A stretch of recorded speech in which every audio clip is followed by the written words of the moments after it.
Welcome to a new album release event. And today's album, which we are celebrating, the album is called The Healing Power of 40 Hertz, Volume 4. This is the fourth volume that we are releasing, and this time we're focusing on solo piano, the grand piano at 40 Hertz. So this is special music for piano. And we're going to talk more about it. We're going to talk with Dr. Richard Gold, who is with us, about why 40 Hertz, why it is good for us, what does it do to the brain, and why we're creating a whole catalog of music in different styles of different genres and different musical styles, all in 40 Hertz tuning. Also with us, award-winning pianist Bryan Pezzone, who I'm very grateful that he's with us and that he recorded these pieces. So before we talk with Bryan and with Dr. Gold, let's watch the album trailer to get about 3 minutes of video that tells the story of this new project in 40 Hertz. Please.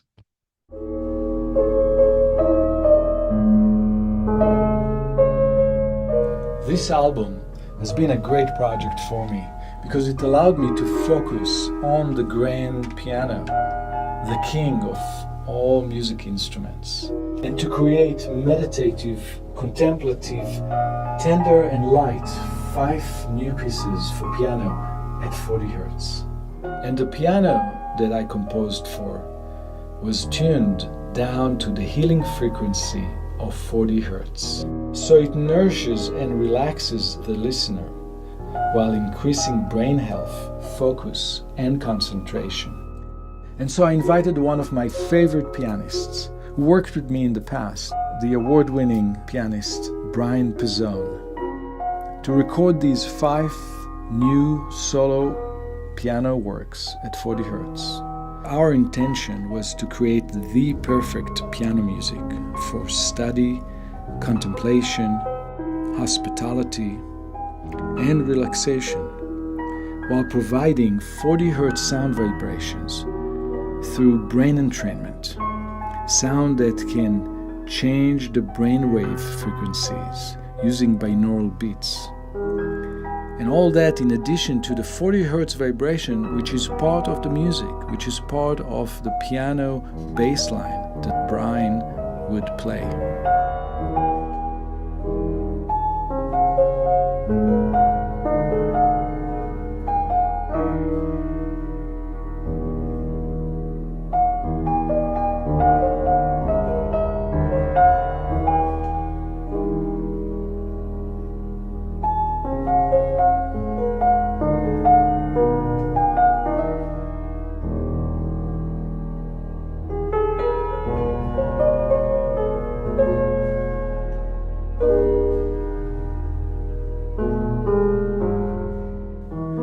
And so right here we have the recording of the piano, which we did with Bryan at the other studio.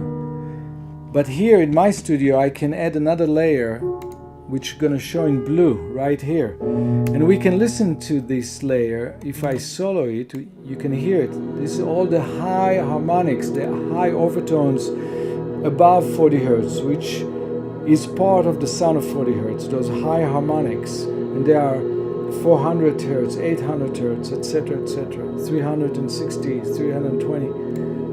And then we can also add another layer in the string bass, which we'll show here in the green. And this layer, if we solo it, we're going to hear the actual 40 Hertz note. And you can see it right there, 40 Hertz. And then we can also add 2 layers in yellow. And these 2 yellow layers are 40 Hertz and 80 Hertz, which in the headphones, in a subliminal way, they send those vibrations of 40 Hertz and 80 Hertz to the brain through the right ear and the left ear and create a 40 Hertz wave in the brain of the listener. So this music, if we add it all up and we have all the layers together, This music delivers 3 layers of 40 hertz vibration to the listener.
So it's a great pleasure to have with us Bryan Pezzone, who I enjoyed working with since I think 2004, Bryan, when we worked on some of my film scores. There was a film called Proteus that we did in 2004, and another film called Road to Victory in 2007, which won a special award for Best Soundtrack at Telluride Festival. And so I enjoyed having you play my music all the way from that time. And this time, when I was asked by Dr. Richard Gold to work on solo piano pieces in 40 hertz, I remembered the advice that I received from Dr. Sanjay Manchata, who introduced Dr. Gold and myself to the concept and the information and the science of sound at 40 hertz for brain health. Dr. Manchata told me it is important that the listeners will be in relaxed state in order for the impact of 40 hertz would be maximized in the brain. And so when I approached this project, I wanted to write simple piano music, simple but not simplistic. Simple so it would be sweet and tender and relaxing, but without becoming boring. And I composed these 5 pieces in that mindset. But then when I was thinking about you coming to play it, I thought, this grand piano that people play very loud and very soft and everything in between. It's such an expressive and dynamic instrument. How we going to have this instrument limited to such a range of just soft and tender without getting boring? And you managed to play it in a calm manner. That's the one thing that I really appreciate. It's very calm, and you keep this calmness, but it's not boring. There are nuances within the mode of calmness throughout the whole piece. And my question to you, Bryan, is how do you do it? How do you do it with an instrument that is basically keys that are connected to hammers and hammers hitting the strings? Your fingers are not touching the strings, it's hammers. How can you make a hammer touch a string very softly, but also in different levels, different variety of softness and calmness? How does it work? How can it be possible even? Let me just add, I will add one little story. Please. When I started playing piano as a baby at my grandmother's, when I first touched the piano, I played it very softly. I didn't pound. So, the piano is, they call it both a percussion and a string instrument. And if the piano is built well, you are able to control. I've always liked to live dynamically with the piano in between when you press the key and it doesn't speak at all and where it speaks. Mm. Find that threshold. And so I've become very comfortable with that threshold. And you would be surprised how much room there is. You know, once you become accustomed to it, and once you develop a technique that allows you to control these micrograms of weight, then, you know, on the one hand, there could be a very nerve wracking experience because you go to, but for me, I've become so comfortable with being very intimate with this way of playing the piano. And so Yeah. with your music, which was absolutely incredible with all of its nuances, I was able to just play things that barely spoke, and I was able to play out some of the lines a little louder. So if we talk a musical term, we use, you know, the piano, pianissimo. So everything we did was from one P, the two P's, three P's, four P's. That's pianissimo, and then sometimes the mezzo piano. And so there's such richness in that area. It's like that's where the real life and the heart of the sound of the piano is. It's not in the loud playing. It's so Yeah. every time I test a piano, the piano makers are surprised because I start very softly. I want to find out where that threshold is, and that says everything about the piano. Yes. So Yes. that's how I do it. So fascinating to hear you describe this zone of piano, of softness, and how much life and variety can be within softness. Softness is not one thing. No, Soft music has many dynamics yeah, within it. absolutely. What I noticed, Brian, in your playing, also when you played my film music, is, when composers like myself write a piece and we want the musicians to pause, we put a little breath mark sometime, or sometimes we put a fermata to tell the musicians to pause and then to continue. But we do that maybe once or twice within a piece. But I noticed when you played my solo piano at 40 hertz, you choose places almost in every phrase and you insert little pauses. So if the music is written like da da da da da, you play it sometimes da da da da da. You're adding a little Yeah. pause before the last note, and it's different places, different resolutions, and that makes the music really more interesting and more human and more singing like. And I'm wondering how those pauses come into the performance. You plan on it, you feel it, you have a certain rule of thumbs, or it just comes to you. Well, I can start by saying that I trust my technique so much, but I will say that when I make those decisions, they're very intuitive because I'm listening very carefully to what comes before. And so I would even use it. They're pauses, but imagine this. It's not a stop, but it's more like a calculus kind of dum. If we're subdividing the notes, dun dun dun dun dee do do do dee do do do dee do do do do. So underneath the notes, there is all these levels of submetrical levels that theoretically go to infinity. And so and so true musical connection means, and being in connection with music means always being tethered to this level of music. Mhm.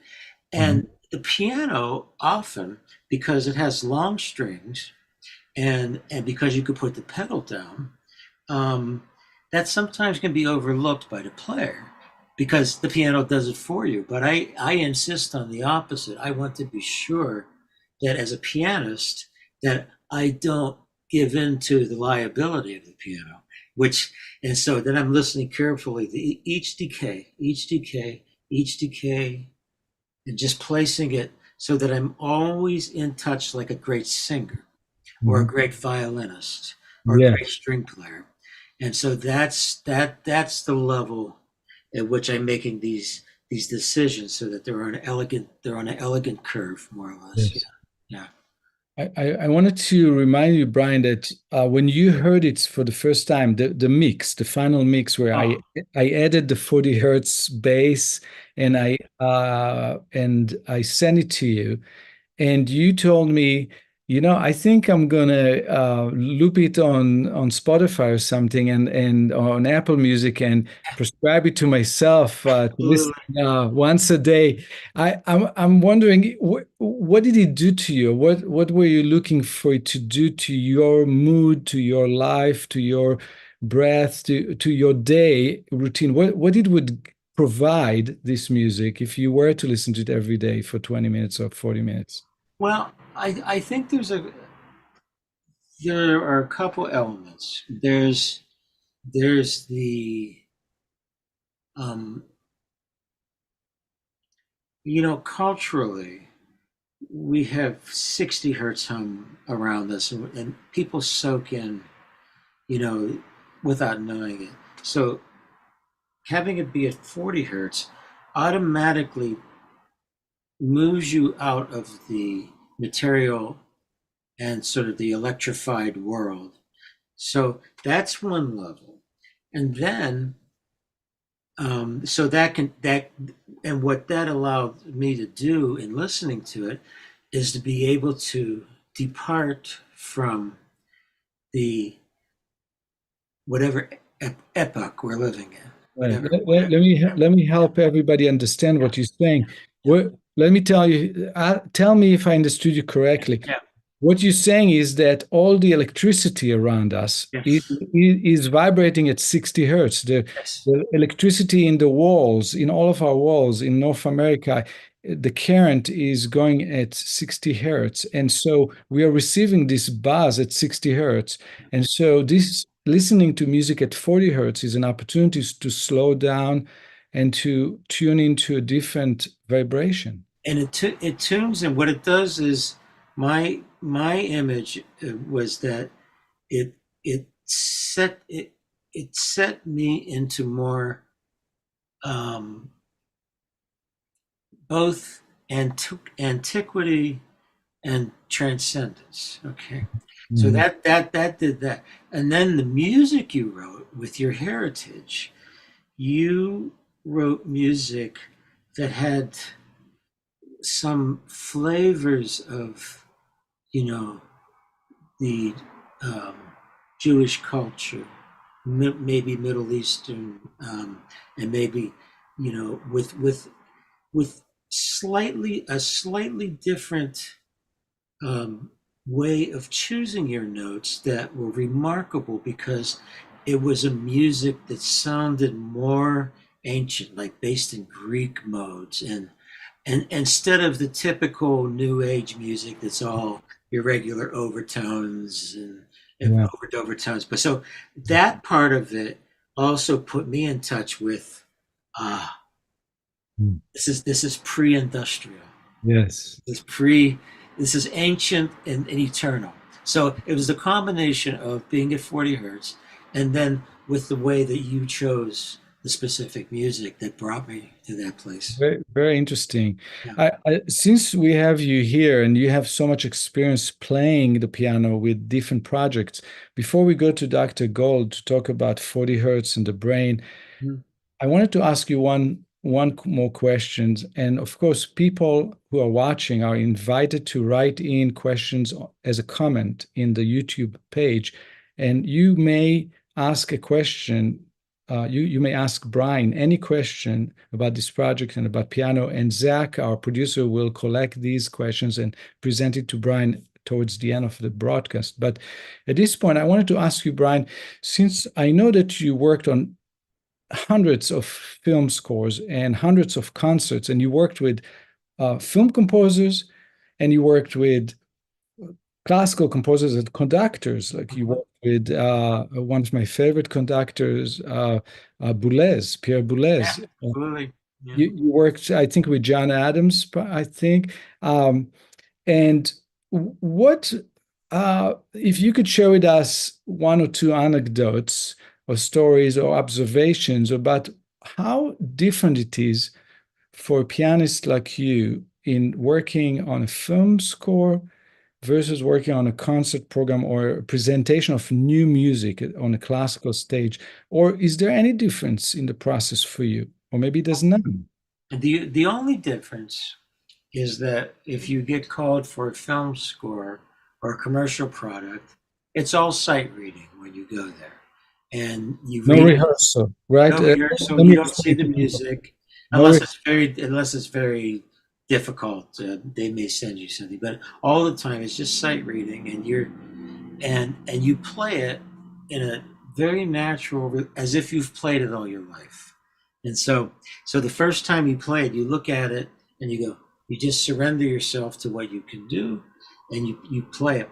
Now, in the film composing world, different composers have different ways in which they like to hear their music.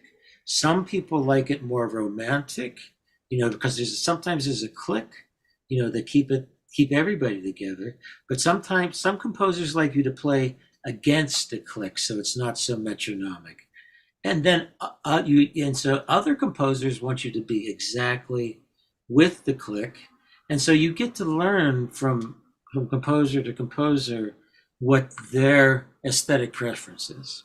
Okay, and and what happens is that because film music comes at the end of production, we only have a few days to do it, and if somebody wants a change, you just change it immediately, and it's a very intense process. Yet you need to be almost in an alpha state so that you don't get nervous. Okay, so but if you're working with a conductor in new music or artistic end, um, then you'll have more rehearsals with the music, and different conductors like Pierre Boulez, John Adams, Esa-Pekka Salonen, they you learn when they conduct, you learn where they're feeling the pulse and where they're feeling the music. And if you're playing the piano in the orchestra, you're sitting far in the back and you're playing with the percussion. And so you develop this sixth sense where you triangulate because of the distance. You see the beat, boom, you hear what you hear, but you know exactly where to play your part so that it is exactly with everybody and not ahead or behind. Um, and then there are other smaller new, like with Boulez, he really liked everything to be exactly precise with his and he has these metric changes, and so you're right on top. It's still called being on top of the beat with the conductor or being behind. And, Right. and, and conductors have different preferences. I'll tell you one thing that really impressed me about Boulez, because a lot of people think of his his difficult, multi-metered music, and he came over to me and he showed me this little section. He said, and this was kind of like in an ambient section, and all they were grace notes that were about like 16 different notes that were going to a chord. He said, "Oh, look at this." He said, "In this grace note pattern, I have these mini groups of 3, 2, 3, and 4 that go." And so I was like, "Oh my God. Not only is he taking care of business with his architecture, but he's taking care of business on the micro level." That floored me when he came to me and just said, "Look at that." He was excited about it. And I I Yeah. that I'll never forget that with him. That's incredible. Yeah. That's incredible. That some of those great, great masters, they have this incredible attention to Yeah. many, many, many details that nobody gonna notice, but it's part of the texture and it's important for them as anything. Yeah, it's a No great. one would have played it like that if he weren't there. They would just play it as a generic kind of like, but he was specific. So it's like he could hear, Yeah, different worlds, yeah, the micro level, the macro level. And I was, yeah, yeah. thank Let, you. let, let, let, let me ask you one follow-up question. in film scores, what's the most memorable film score that you worked on? What stands out as the most memorable session on a film score, and what film was it? There were so many beautiful ones. I think it had to be Mark Shaman's Bucket List. Uh, Um, which film, Mark Sherman? the Bucket List. The Bucket List. Yeah, because Mark Shaman, the composer, Yeah. um, he would write beautiful melodies, and he would elaborate on his music in the end credits. And in the Bucket List, um, the end credits was just the piano featured and Chris Bodie, the trumpet player. Yes, Chris. Yeah. Yeah. And so that was extremely memorable because Mark, he had a click, but he really loved the human touch and he loved the sensitivity and he loved that way of playing. He loved the way I played Behind because it. behind and also dynamically. Yeah. So when you play that way dynamically, it's a little more challenging for the engineer because they have to find a way to not hear the noise of the piano and hear the piano string. And so that's a very nuanced relationship as well with the engineer. There was a wonderful engineer on the session that was able to find the right zone to be able to hear the piano strings without hearing the mechanism. Yes. So that made me feel comfortable to play expressively because oftentimes the regular way of playing sessions is that you play it a little safer. So that you can play in between the piano dynamic, mezzo piano dynamic, and then you don't have to worry about maybe there being extraneous noise from the action and whatever. But what you lose when you play that is the actual magic of where that sound can also be produced Yeah. close to, again, niente. Yeah. And so I think working on Mark Shaman's films and The Bucket List and Flipped and other films like that were my most memorable ones because of that and Mhm. because he specifically wanted that. And that's what I'm specifically in love with. Yeah. Yes. Yeah. Yes. Thank you. Thank you, Brian. Yeah. Thank you very much. Stay with us because the audience may have some questions for you, but we'll go now to my colleague, Dr. Richard Gold, who is behind this project. And Dr. Gold, would you explain to the listener, why are we creating volume 4 and as of the healing powers of 40 hertz? We've done volume 1, which was new age music. Volume 2 was world music. Volume 3 was jazz music at 40 hertz. And now we are releasing classical solo piano with Brian at 40 hertz. And we are talking about doing several more albums in other musical styles at 40 hertz. Why? Why are we doing it? Why is it important? Thank you.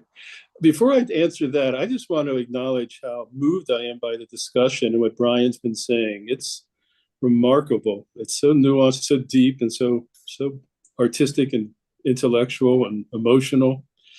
The mission of our work together at Metta Mindfulness Music is to use sound to facilitate meditation.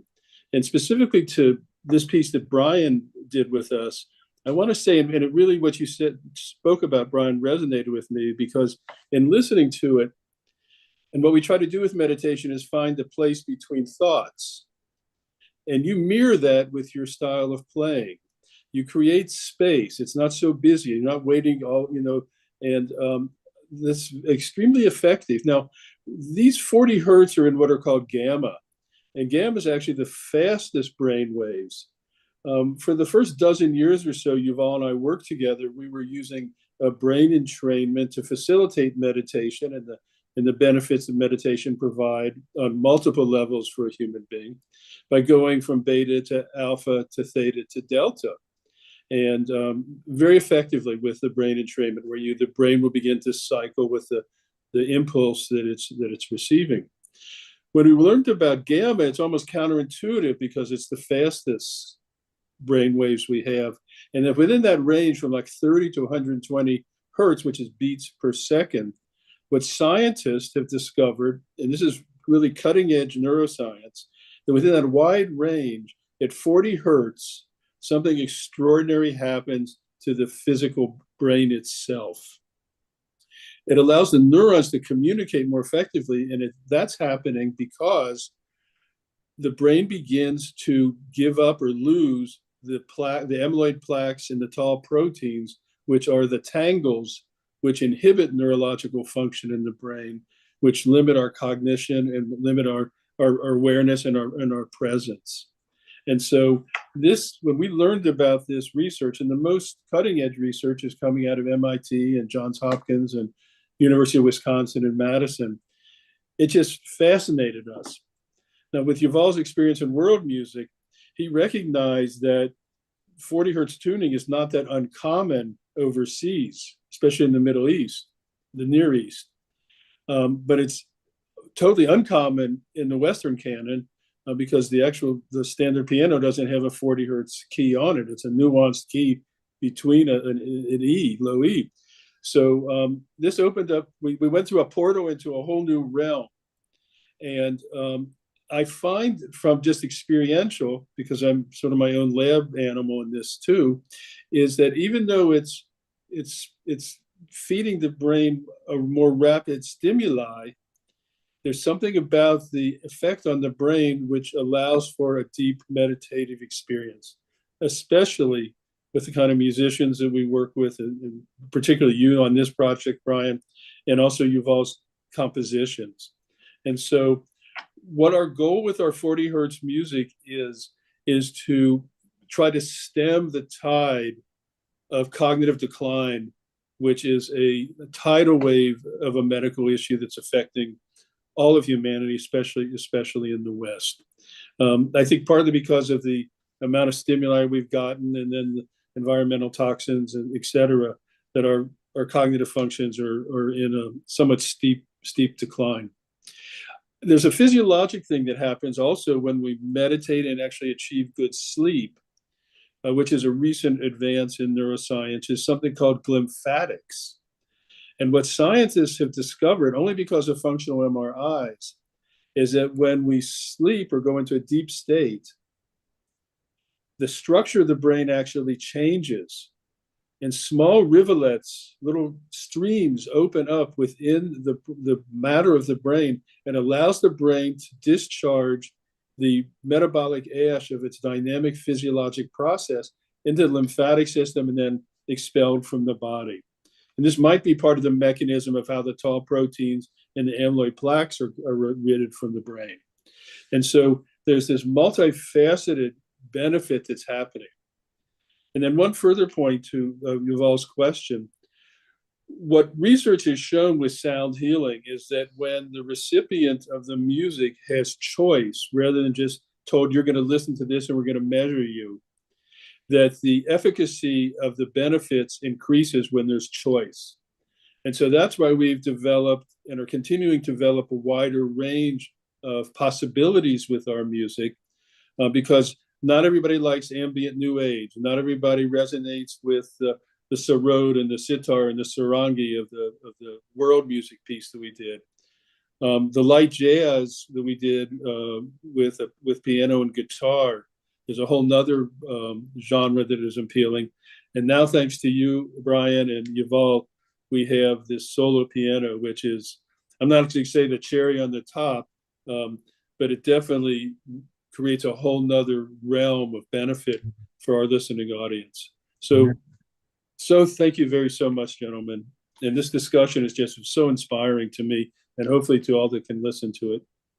Thank you, Dr. Gold, and thank you for supporting this new catalog of music at 40 hertz, which I believe we are at the forefront in this evolution of music for brain health. And I think that Metta Mindfulness Music, our record company, Metta spelled with double T, Metta, mindfulnessmusic.com, is the only record company in the world that have come up with this kind of catalog of music at 40 hertz, and we are making it available at the high quality wave files, which are better than CDs, they are better than MP3 and all the streaming music that you can get. So you can stream our music, you can stream this music, the solo piano at 40 hertz and all of our other the healing powers of 40 hertz volume 1, volume 2, volume 3. You can stream it everywhere, but it would be better if you get it with a high resolution, with a full vibration, and those are available only on metamindfulnessmusic.com. And maybe Zach can put it in the chat or in the comments on the YouTube page so people can see where they could get it. You know, Yuval, I want to add one thing, and I want to scold myself a little. We've left out the world's first choral piece at 40 hertz that we recorded earlier this year at Brigham Young University with an extremely talented choir of BYU students. It's the world's first choral piece in 40 hertz, and we call that Heal Me. And this is using biblical prayers as what the singers are singing, and it's all a cappella, magnificent. And so some people really would prefer or really like choral music. This is another offering we have, which is not really in the volume 1, 2, 3, and 4. So yes, it's called Heal Me at 40 hertz. Heal Me at 40 hertz. People really enjoying it.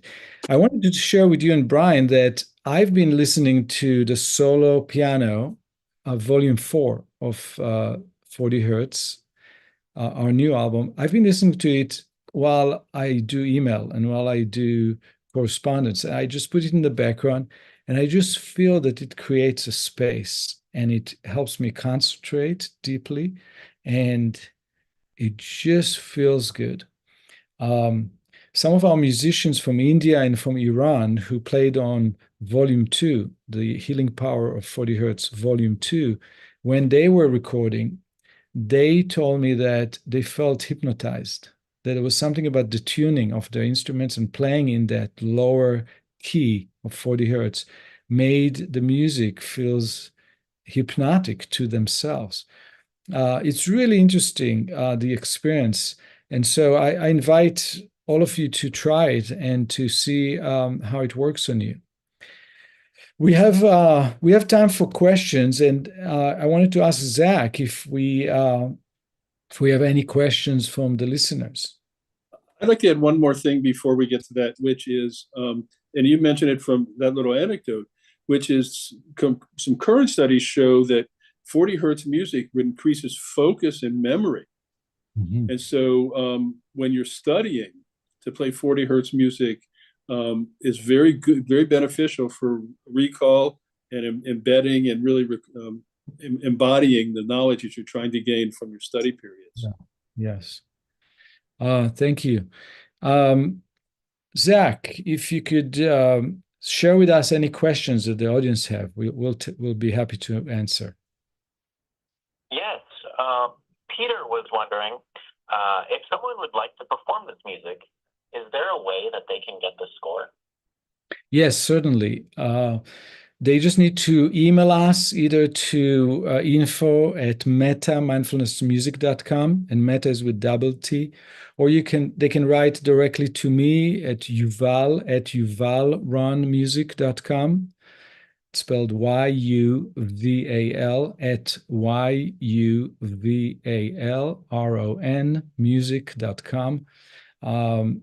and we'll get the score to you. Would be really happy to have it performed.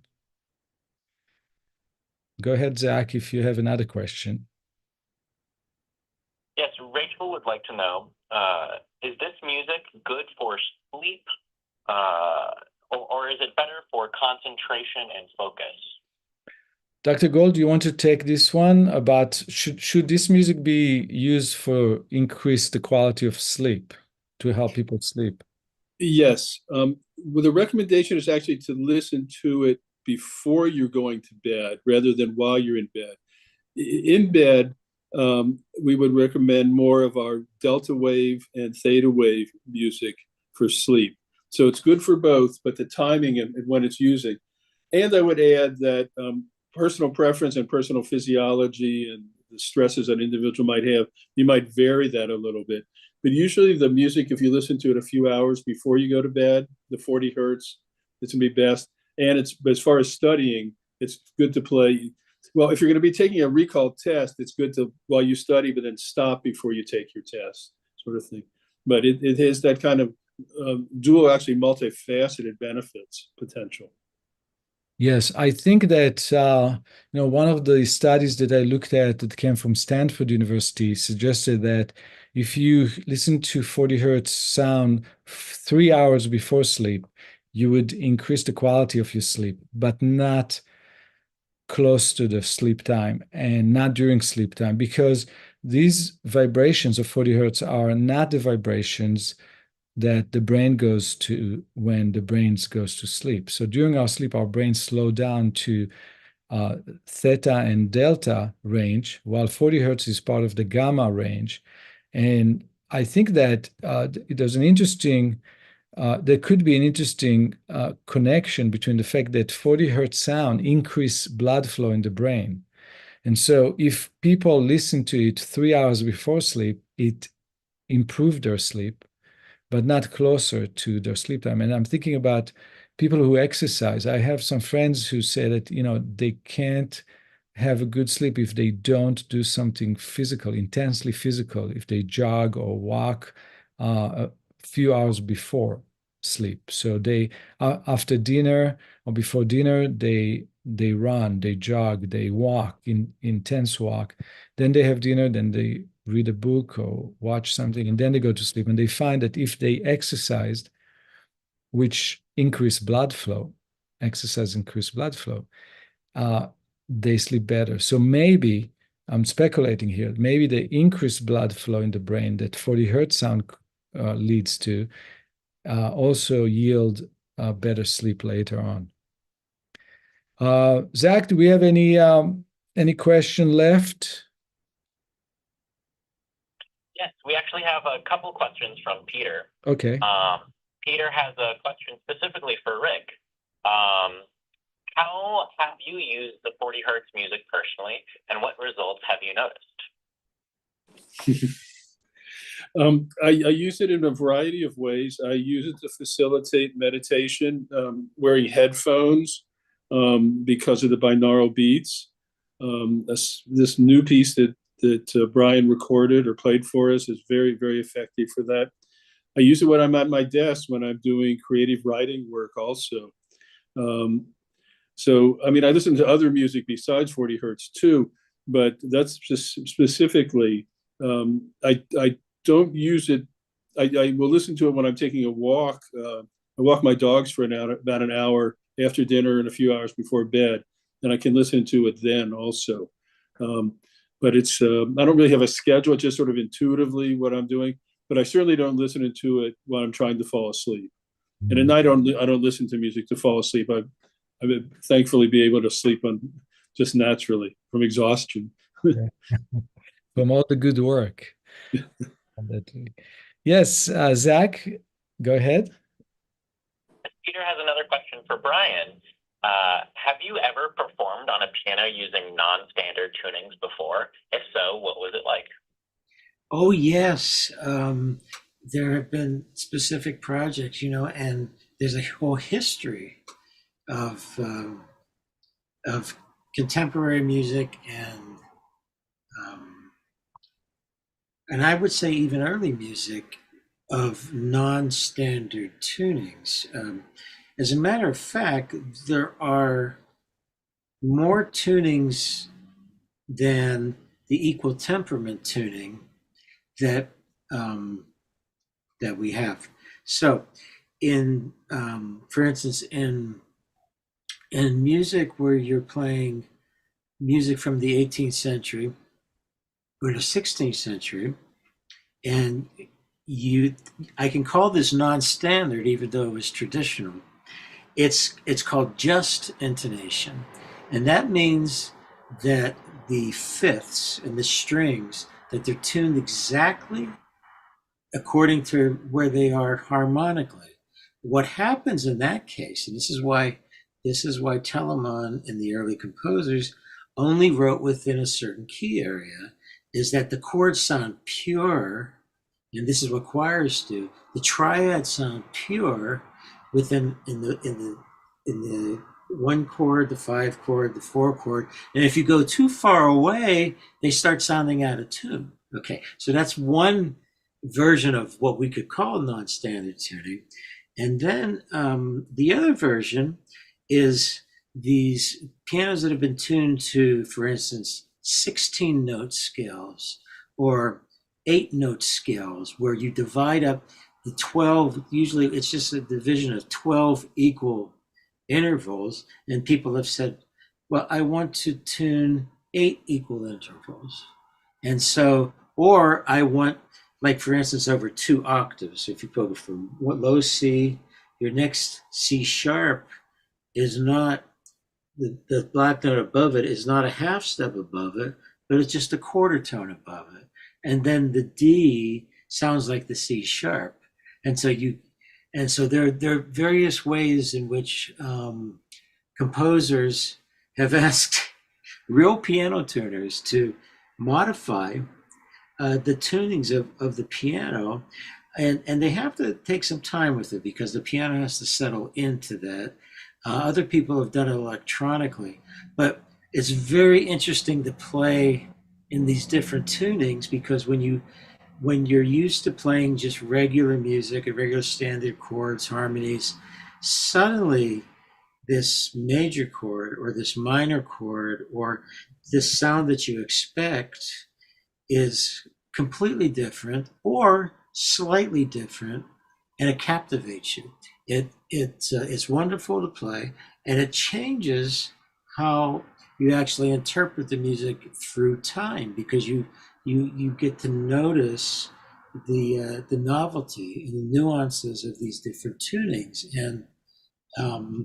and things stick out to you, and you acclimate yourself. Tunings and alternative tunings is actually a really interesting subject, because the tuning system is almost like a matrix under the music that we listen to, and you become very attuned to it, and the public becomes attuned to it. And so suddenly, if you're playing something that, for instance, in Indian music, and especially in Balinese gamelan music, the tunings are not based on string lengths, but they're based on the overtones of gongs, which are irrational numbers.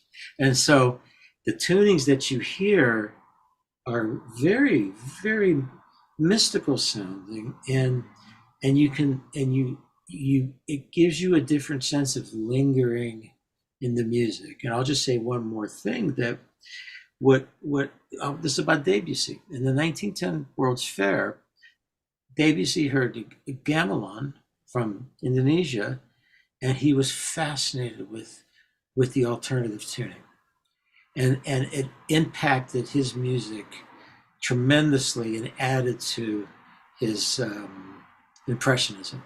So yeah, it's a very, very rich experience to do that. Yeah. Yes, thank you, Bryan. If you're interested in more of that, you can always look up Bryan Pezzone online and write to him. You can also write to me through yuvalronmusic.com, and to Dr. Gold through mettamindfulnessmusic.com. And we would love to answer your questions through email and to be in touch with you. And remember to look up the music of Bryan online. It's everywhere, and Bryan's name is spelled with a Y, Bryan, Pezzone. Zach, if all is well on your end, I suggest that we go to watch for the last time today, the album trailer celebrating the new release of The Healing Power of 40 Hertz Volume 4, Solo Piano for a Healthier Brain.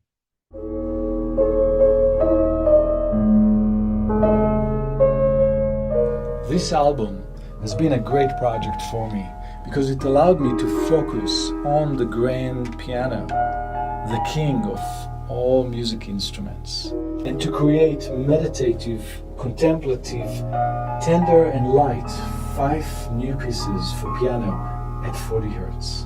And the piano that I composed for was tuned down to the healing frequency of 40 Hertz. So it nourishes and relaxes the listener while increasing brain health, focus, and concentration. And so I invited one of my favorite pianists who worked with me in the past, the award-winning pianist Bryan Pezzone, to record these 5 new solo piano works at 40 Hertz. Our intention was to create the perfect piano music for study, contemplation, hospitality, and relaxation, while providing 40 Hertz sound vibrations through brain entrainment, sound that can change the brainwave frequencies using binaural beats.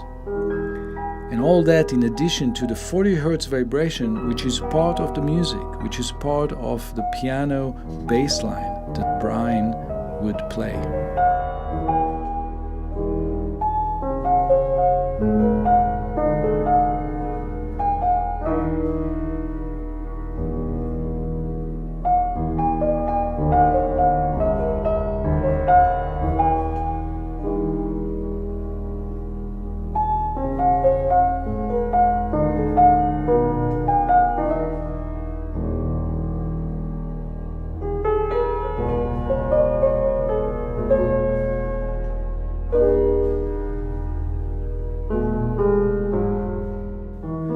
And so right here we have the recording of the piano, which we did with Bryan at the other studio.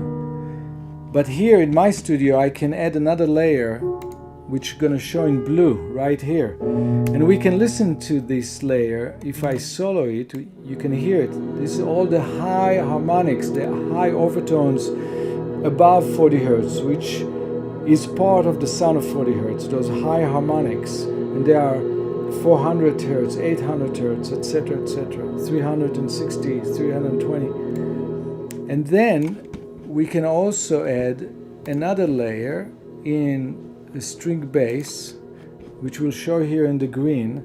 And this layer, if we solo it, we're gonna hear the actual 40 Hertz note. And you can see it right there, 40 Hertz. And then we can also add 2 layers in yellow. And these 2 yellow layers are 40 Hertz and 80 Hertz, which in the headphones, in a subliminal way, they send those vibrations of 40 Hertz and 80 Hertz to the brain through the right ear and the left ear and create a 40 Hertz wave in the brain of the listener. So this music, if we add it all up and we have all the layers together, this music delivers 3 layers of 40 Hertz vibration to the listener.